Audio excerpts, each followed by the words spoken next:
नमस्कार। मैं हूं ढाई अक्षर का छोटा सा नाम प्रेम। आज जो वीडियो आपके लिए बना रहे हैं वह अपने सैर करने वाले मित्रों के साथ एक लंबी सैर पर निकल जाने का अनुभव है।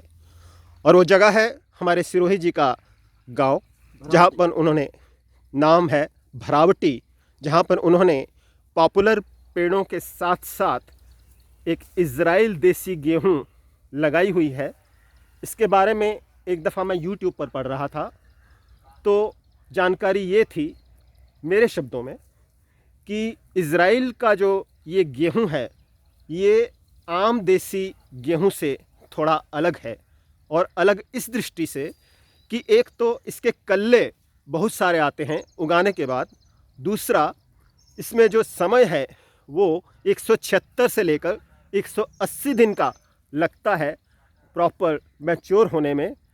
और तीसरा, इसके अंदर आप चाहें तो किसी भी तरह का पानी यूज़ कर सकते हैं। ये हर समय हर तरीके के पानी को अडॉप्ट कर लेता है और पानी की ज़रूरत भी इसको बहुत कम पड़ती है।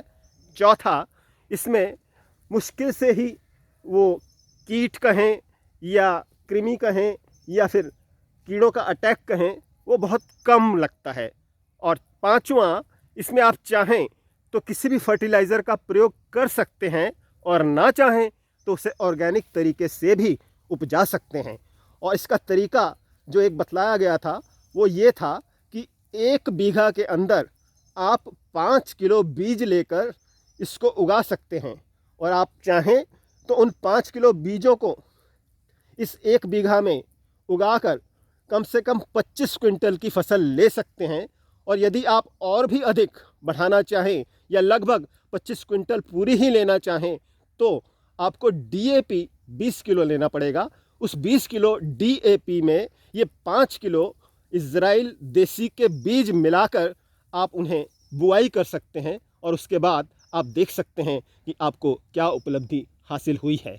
और आप चाहें तो अप्रैल में इसके बीजों को भी अच्छी तरह से निकाल कर उनको बीज के रूप में दूसरे लोगों को दे सकते हैं, बेच सकते हैं या अगले साल के लिए संग्रहित भी कर सकते हैं। तो इसी टॉपिक पर, इस टॉपिक को उपयोगी और ज्ञानवर्धक बनाने के लिए हमारे बीच में, हमारे दोस्तों में एक साहब मौजूद हैं जिनका नाम है गिरिजानंद सिंह जी।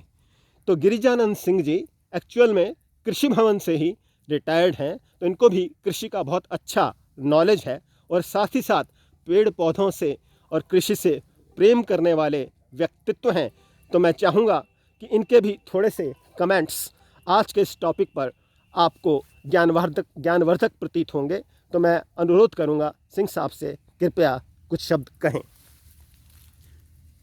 नमस्कार थरेजा जी और हमारे सारे बंधु जो यहाँ उपलब्ध हैं। और पहले तो इस भूमि को मेरा नमन, क्योंकि ये खेती देख के मेरा बचपन का दिन याद आ गया, जिस समय कि मैं स्टूडेंट एज में जो है ना, कभी गेहूँ, धान, शुगर केन और मेज जनरली बिहार में होता है, और वो उसकी जो है ना खेती स्वयं जो है ना करवाया करता था उसमें। तो पुराने दिनों में एक तरह से लौट आया। बीच में फिर सर्विस के दौरान एक बहुत बड़ा अंतराल हो गया, लेकिन मैंने इसको जो है ना एक कॉन्टीन्यूटी में अपने संज्ञान में इंटेलेक्चुअल लेवल पर इसको देखता रहा। अब ये सारे मेरे इर्द गिर्द जो हैं खड़े हैं, ये सारे लोग साइंटिस्ट हैं और वर्चुअली ये जो है ना वेरी रेपुटेड साइंटिस्ट हैं, जिन्होंने कि 35 ईयर्स जो है ना सर्विस में दिया है और एग्रीकल्चर का ही सारा चीज़ जो है ना इन्होंने देखा है। So technically I think they are very very perfect and more knowledgeable in this respect. जहाँ तक मेरा मानना है, मैं थोड़ा सा इसमें विषयांतर करना चाहूँगा कि मुझे लगता है कि जिस तरह से टेक्निकल बातें आज उभर के सामने आई, तो मेरा भी वो काफ़ी ज़्यादा जो है ना, जिस मॉलिकुलर और जेनेटिक लेवल पर इन लोगों ने बातचीत किया, तो मेरा ध्यान चला जाता है आज से करीब आप कहिए कि ईसा पूर्व जो है ना 7,000-8,000 साल पहले, जब इसी गेहूं को, जिसको कि हम लोग आज इस नाम से अभी जान रहे हैं व्हीट को, ये कभी ग्रास के फॉर्म में होता था। It is a kind of wild grass. और ये पैलेस्टाइन इसराइल के में और सीरिया में जो है ना इसको उगाने का सिलसिला शुरू हुआ था, और वेस्ट एशिया होते हुए ये बाद में जो है ना मेहरगढ़ में आके जो है ना 4000 ईसा पूर्व में जो है ना इसको जो है ना उगाया गया था, और बाद में ये आके जो है ना इंडस वैली सिविलाइजेशन का मेन क्रॉप बना था। तो साहब मैं ये कह रहा हूँ कि मानव सभ्यता की एक जर्नी जो खेती जब शुरू हुई, एग्रीकल्चर की प्रैक्टिस उस समय से शुरू हुई, और इसको एक वाइल्ड ग्रास को एक खाद्यान्न के रूप में उपयोग करके और धीरे धीरे जो है ना इसको बढ़ाया गया आज इस लेवल तक कि इसमें इतनी जेनेटिक रिसर्च और इस तरह की वैरायटी देखने में आ रही है हमें। तो this is a very long journey but very commendable. और दूसरा चीज़ कि मैं खासकर श्रीमान रविंदर साहब का जो है ना बहुत सिरोही साहब का आभार व्यक्त करता हूँ कि उन्होंने जो है ना यहाँ आने का मौका दिया, और इनका प्यार जो है ना हम लोगों को खींच के ले आया। लेकिन उससे ज़्यादा कहीं ना कहीं हम लोगों के अंदर एक उत्सुकता थी कि कैसे इन्होंने जो है ना पॉपुलर जो है ना ट्री प्लांटेशन भी किया है, और उसमें जो है ना न्यू मेथड्स जो है ना इन्होंने जो है ना इजरायली जो टेक्निक है और इजरायली सीड्स का देसी जो लगाया है वो भी ऑर्गेनिक मेथड से। तो मुझे तो विश्वास नहीं हो रहा था, लेकिन आज देखने के बाद मुझे प्रत्यक्ष रूप से लगता है कि आज ये काफ़ी सक्सेसफुल है।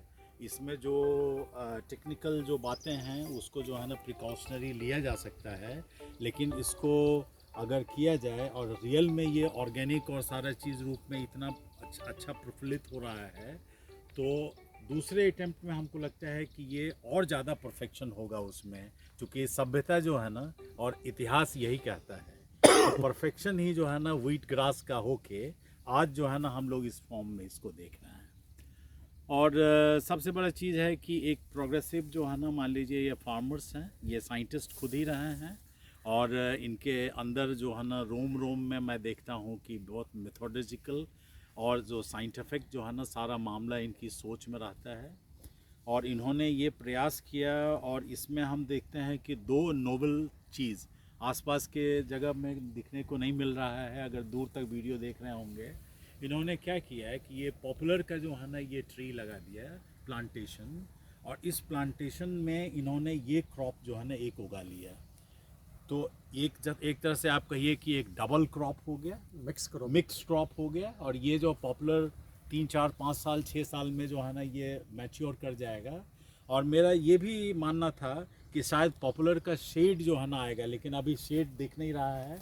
और गेहूं का जिस तरह से बढ़वार है और जिस तरह से इसमें जो है ना वो प्रस्फुटित हुए हैं ये, तो उससे हमको लगता है कि इसमें छाया शैडो नहीं है, और ये एक सक्सेसफुल मेथड है। तो आप एग्रीकल्चर को अगर मीनिंगफुली अगर करेंगे, थोड़ा सा साइंटिफिक अगर करेंगे, तो हमको लगता है कि ये एक आमदनी का एक अच्छा जरिया हो सकता है। मोनोक्रॉपिंग ठीक है, लेकिन ये एक नया मेथड है, और इसमें हमको लगता है कि खासकर सिरोही साहब का ये बहुत बड़ा ये एक पहल है, जिस पहल में ये बता ले रहे हैं और करके दिखा रहे हैं कि ये इट इज़ फिजिबल, ये संभव है, और इसको जो है ना किया जा सकता है। तो इस लिहाज से हमको लगता है कि ये एक सक्सेसफुल एक्सपेरिमेंट रहा है।